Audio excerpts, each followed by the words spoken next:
welcome to my YouTube channel HR educational hub মৰমৰ ছাত্ৰ ছাত্ৰীসকল আজি আমি আলোচনা কৰিম তোমালোকৰ সায়েন্সৰ চেপ্টাৰ 6 আমাৰ কাপোৰ এই চেপ্টাৰৰ পৰা হ'ব পৰা আজি মোস্ট ইম্পৰ্টেন্ট এমসিকিউৰ লগতে যিকেটা প্ৰশ্নাৱলী আছে প্ৰশ্নাৱলীৰ 100% কোৱেশ্চনৰ এনসাৰ আমি আলোচনা কৰিম মৰমৰ ছাত্ৰ ছাত্ৰীসকল তোমালোকৰ কাৰণে হোৱাটছআপ গ্ৰুপ বনোৱা হৈছে তোমালোকে হোৱাটছআপ গ্ৰুপত জয়েন হোৱা তোমালোকে ক্লাস 6 ৰ পৰা ক্লাস 10 লৈকে সায়েন্স মেথছ আৰু এছামিছৰ কাৰণে সোশ্যাল সায়েন্সৰ কাৰণে কোনো ধৰণৰ চিন্তা কৰিব নালাগে আৰু সায়েন্স আৰু মেথছৰ কাৰণে কোনো টিউচন লোৱাৰ একেবাৰে দৰকাৰ নাই 100% ফ্ৰী অফ কষ্ট তোমালোকে মোৰ চেনেলতে পাই যাবা সকলো দৰকাৰী এমসিকিউৰ হৈতে পাই যাবা আৰু যিবোৰ এমসিকিউ তোমালোকৰ বিভিন্ন ধৰণৰ কম্পিটিটিভ এক্সামত আহিব পাৰে মৰমৰ ছাত্ৰ ছাত্ৰীসকল তোমালোকে কপি ওলাই লোৱা কিতাপ ওলাই লোৱা তোমালোকে মোৰ লগে এইবোৰ টিক আউট কৰি যাবা আজি আৰম্ভ কৰিছো আজিৰে ভিডিঅটো ইয়াতে চোৱা প্ৰথম প্ৰশ্নটোত কৈছে শুদ্ধ উত্তৰটো কি হ'ব লিখা এতে কৈছে চোৱা স্কুল ফলৰ পৰা পুৱা আহবিত হল ফলৰ পৰা আমি কি পাব হেতু হ'ব আমাৰ সি অপশনটো কাৰেক্ট হ'ব কপা ফলৰ পৰা আমি কি পাও কপা পাও তো ইয়াৰ আমাৰ C option will be correct option তাৰপিছত 2 নম্বৰ প্ৰশ্নটো চোৱা কোনটো থুপৰ আটাই কেবিত উদ্ভিদৰ পৰা পোৱা কোনকেটা মানে গুটেকেটা আমি কোৰ পৰা পাব লাগিব উদ্ভিদৰ পৰা পাব লাগিব তো হেতু কি হ'ব আমাৰ ডি অপশনটো কাৰেক্ট হ'ব কপা নাৰিকলৰ আৰু লিনেন ইয়াৰে ডি অপশনটো কি হ'ব আমাৰ কাৰেক্ট অপশন হবো ইয়াৰ পিছৰ প্ৰশ্নটো চোৱা 3 নম্বৰ কোৱেশ্চনটোত কি কৈছে কপাহৰ পৰা গুঠি গুছুৱা সজুলিবিধৰ নাম কি হেতু হৈছে নিউট্ৰনি এটো আমাৰ এ নম্বৰ অপশনটো আমাৰ কি হ'ব কাৰেক্ট অপশন হবো ইয়াৰ পিছৰ প্ৰশ্নটো চোৱা ইয়াৰ পিছৰ প্ৰশ্নটোত আমাৰ কি কৈছে এইটো চোৱা ইয়াৰ পিছৰ প্ৰশ্নটোত আমাৰ কৈছে যে আমাক কাপোৰ কিয় লাগে চমুকৈ লিখা এটোৰ আনসাৰ তোমালোকে এনেদৰে লিখিবা আমাক কাপোৰ লাগে কাৰণ ই আমাক জাৰ পুকপুৰুৱা মদা আদিৰ পৰা ৰক্ষা কৰে ই আমাৰ লাজ নিবাৰণ কৰে তো এটোৰ আনসাৰ এনেদৰে লিখিলে 100% হৈ যাব মৰমৰ ছাত্ৰ ছাত্ৰীসকল এতে যিমান কেইটা আনসাৰ লিখা হৈছে গুটেকেইটা আনসাৰ তোমালোকৰ মেইন বুকৰ পৰা লোৱা হৈছে অসম জাতীয় বিদ্যালয়ৰ যেটো বুক আছে হেতুৰ পৰা লোৱা হৈছে কোনো ধৰণৰ এক্সটাৰ্নাল সোৰ্সৰ এপ্লাই হোৱা নাই আৰু তোমালোকক যিবোৰ এমসিকিউ দিম সেই এমসিকিউবোৰ বহুতই ইম্পৰ্টেন্ট হয় তোমালোকে ভিডিওটো হেকলৈকে চাই থাকা আৰু মোৰ পাৰ্সোনাল হোৱাটছআপ নম্বৰত দি দিম তোমালোকে মোৰ লগত ডাইৰেক্টলি কন্টাক্ট কৰিব পাৰিবা ইয়াৰ পিছত চোৱা 3 নম্বৰ প্ৰশ্ন কি কৈছে উদ্ভিদৰ পৰা পোৱা চাৰিবিধ আহৰ নাম লিখা তো উদ্ভিদৰ পৰা পোৱা চাৰিবিধ আহৰ নাম হ'ল কপাহ মৰাপাট লিনেন আৰু নাৰিকলৰ এই চাৰিটা লিখি দিবা আনসাৰ হৈ যাব ইয়াৰ পিছত 4 নম্বৰ কোৱেশ্চনটো চোৱা কপাহৰ খেতিৰ বাবে কেনেকুৱা জলবায়ুৰ প্ৰয়োজন কোন সময়তে গুটি হিসা হয় এটো আনসাৰ লিখিবা এনে ধৰণে কপাহ খেতিৰ বাবে গৰম আৰু হেমেকা জলবায়ুৰ প্ৰয়োজন সাধাৰণতে বাৰিষাৰ ঠিক আগেয়ে কপাহৰ গুটি হিসা হয় এইখিনি লিখিলে তোমাৰ আনসাৰ হৈ যাব ইয়াৰ পিছত 5 নম্বৰ কোৱেশ্চনটো চোৱা মৰাপাটৰ কেনেকৈ প্ৰস্তুত কৰা হয় লিখা তো এটা আনসাৰ এনেদৰে লিখিবা গুটি হিসাৰ প্ৰায় 4 মাহমান পাছতে গছজোপাই উচ্চতা পায় যেতিয়া খেতিয়কে গছবোৰ গুটিতে কাটে কটা গছবোৰ মুঠি বান্ধি পথাৰতে থিয়কৈ ৰাখে এনেদৰে 4 দিন ৰাখিলে গছৰ পাতবোৰ সৰে লগে লগে গছবোৰৰ পচন আৰম্ভ হয় তাৰ পিছত কি কৈছে এটো তাৰ পাছত মুঠিবোৰ একেলগে পুখুৰীৰ পানীত সম্পূৰ্ণকৈ বুৰাই থোৱা হয় এনেদৰে ৰাখিলে আৱবোৰ মুকলি হয় প্ৰায় এমাহমান পাছত খেতিয়কে আৱবোৰ এৰুৱায় দীঘল আৱবোৰ ভালদৰে ধুই ৰ'দত শুকুৱাই এনেদৰে মৰাপাটৰ প্ৰস্তুত কৰা হয় এনেদৰে আনসাৰ লিখিলে হৈ যাব ইয়াৰ পিছত 6 নম্বৰ কোৱেশ্চনটো চোৱা কি কৈছে নাৰিকলৰ কোন অংশৰ পৰা উলিয়া হয় নাৰিকলৰ আহৰ ব্যৱহাৰ সম্বন্ধে চমুকৈ লিখা তো এটো আনসাৰ লিখিবা এনে ধৰণে নাৰিকলৰ শুকান বাকলিৰ পৰা উলিয়া হয় মুগা হেৰে জৰি দলসা সুফা তুলি আদি প্ৰস্তুত কৰা হয় আৰু বগা হেৰে প্ৰধানকৈ ৰছী প্ৰস্তুত কৰা হয় এটো আনসাৰ এইখিনি লিখিলে হৈ যাব ইয়াৰ পিছৰ প্ৰশ্নটো চোৱা 7 নম্বৰ প্ৰশ্নটোত আমাৰ কি কৈছে প্ৰাণীৰ পৰা পোৱা উদ্ভিদৰ পৰা পোৱা আৰু সাংশ্লেষিক আৱৰ চিনাক্তকৰণ কৰা ইয়াতে কপা হেৰি লিনেন নাইলন মৰাপাটৰ পলিয়েষ্টাৰ মুগা উন তো এইকেইটাৰ পৰা আমি কি বাছি উলিয়াব লাগে কোনবোৰ তোমাৰ প্ৰাণীৰ পৰা পাও কোনবোৰ উদ্ভিদৰ পৰা পাও আৰু কোনবোৰ সাংশ্লেষিক হয় তো এটো তোমালোকে এনেদৰে তিনিটা ভাগ কৰিবা প্ৰাণীৰ পৰা পোৱা উদ্ভিদৰ পৰা পোৱা আৰু সাংশ্লেষিকৰ পৰা পোৱা বা সাংশ্লেষিক তো তুমি তিনিটা ভাগ কৰিবা তো প্ৰাণীৰ পৰা আমি কি পাও এৰি পাও মুগা পাও উন পাও ঠিক আছে উদ্ভিদৰ পৰা কি পাও কপাহ মৰাপাট আৰু লিনেন এইকেইটা আমি উদ্ভিদৰ পৰা পাও আৰু সাংশ্লেষিক কি হয় নাইলন আৰু পলিয়েষ্টাৰ এইকেইটা হৈছে সাংশ্লেষিক তো তুমি এনেকৈ লিখি দিবা ধুনীয়াকৈ আনসাৰ তোমাৰ লিখা হৈ যাব ইয়াৰ পিছত চোৱা ইয়াতে কৈছে তোমাৰ কি শুদ্ধ উত্তৰটো বাছি উলিওৱা এইটো আমাৰ 8 নম্বৰ কোৱেশ্যনত কৈছে শুদ্ধ উত্তৰ বাছি উলিওৱা এটা সব গৰমত কপাহী কাপোৰ উপযোগী এটো শুদ্ধ হয় কাৰণ আমি গৰমৰ দিনত আমি কপাহৰ কাপোৰ পিন্ধিব লাগে যতৰেৰে কাপোৰ বোৱা হয় এটো আমাৰ শুদ্ধ হয়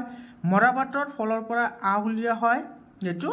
কি হয় অশুদ্ধ হয় কাৰণ মৰাপাটৰ আহৰ পৰা মৰাপাটৰ ফলৰ পৰা আহুলিয়া নহয় মৰাপাটৰ গা গছৰ পৰা হে কি কৰা হয় আহুলিয়া হয় আৰ 2 নম্বৰটো সোয়া নাৰিকলৰ গা গছৰ পৰা আহুলিয়া হয় এটো অশুদ্ধ কাৰণ নাৰিকলৰ গা গছৰ পৰা নহয় নাৰিকলৰ বাকলিৰ পৰা হে আহুলিয়া হয়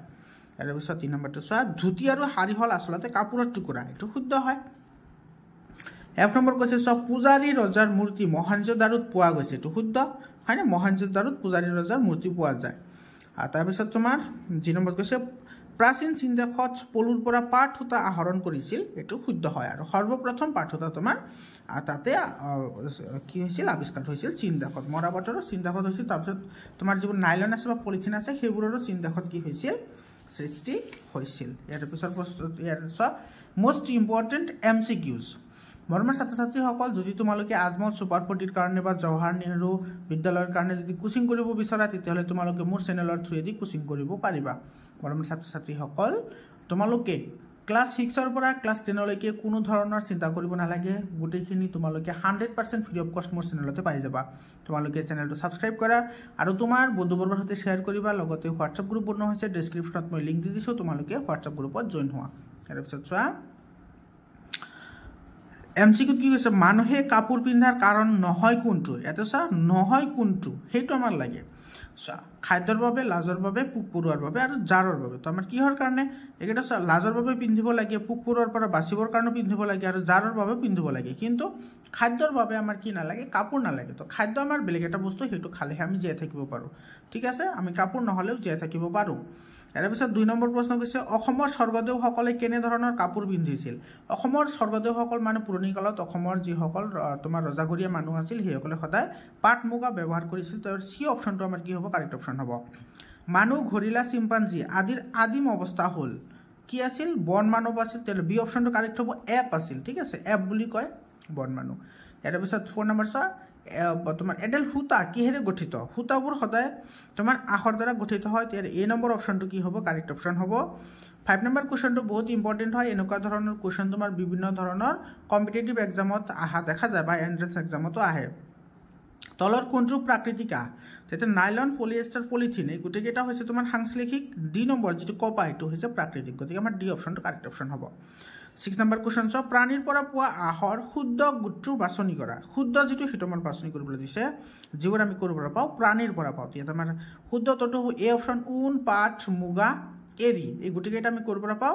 এই গুটেকেটা আমি পাও প্ৰাণীৰ পৰা তো এইকেটা হ'ব আমাৰ শুদ্ধ উত্তৰ এটা আছে যেটো পাট তোমালোকে ভাবে আছে যে এটো পাট মানে তোমাৰ হে মৰাপাটৰ কথা কৈছে মৰাপাটৰ কথা কোৱা নাই এই পাট যেটো হে পাট হৈছে তোমাৰ যেটো মৰাপাটত যেটো পলু থাকে হেটো নাম হৈছে পাট ঠিক আছে তো উন পাট মুগাৰু এৰি তাৰ পিছত 7 নম্বৰ প্ৰশ্নটো চোৱা তলৰ কোনটো সাংশ্লেষিক কোনটো সাংশ্লেষিক হয় তো পাট এৰি মুগা এইকেটা তোমাৰ প্ৰাকৃতিক হয় তো সাংশ্লেষিকৰ কথা সুধিছে তোমাৰ বি অপচনটো কি হ'ব কাৰেক্ট অপচন হ'ব 8 নম্বৰটো চোৱা কপাহৰ খেতিৰ বাবে প্ৰয়োজনীয় জলবায়ুৰ হল কেনেকুৱা লাগে কপাহৰ খেতিৰ বাবে আমাৰ উষ্ণ আৰু সেমেকা জলবায়ু লাগে তো এটো তোমাৰ কি হয় বহু ধৰণৰ কম্পিটিটিভ এক্সামত আহা দেখা যায় 9 নম্বৰ প্ৰশ্নটো চোৱা কপাহ উৎপাদন নকৰা ৰাজ্য হল কপাহ ক'ত উৎপাদন নহয় কপাহ তোমাৰ এটো কৈছে তোমাৰ চোৱা অসম আৰু অৰুণাচল প্ৰদেশ এই দুটা তোমাৰ ৰাজ্যত কি নহয় কপাহ উৎপাদন নহয় তেৰ তোমাৰ ডি অপচনটো কাৰেক্ট হ'ব এ এণ্ড বি এটো কাৰেক্ট অপচন হ'ব সি অপচনটো কাৰেক্ট অপচন হ'ব তাৰ পিছত চোৱা নেউঠা কি নেউঠা হৈছে গুটি গুছোৱা পদ্ধতি তেৰ এ নম্বৰ অপচনটো কি হ'ব আমাৰ কাৰেক্ট অপচন হ'ব তোমালোকে বাকি অপচনবোৰ চাই ল'ব পাৰা বা তোমালোকে যদি লিখিব বিচাৰা তেতিয়াহলে লিখিও ল'ব পাৰিবা ইয়াৰ পিছৰ প্ৰশ্নটো চোৱা ইয়াৰ পিছৰ প্ৰশ্নটো আমাৰ কি কৈছে ইয়াতে চোৱা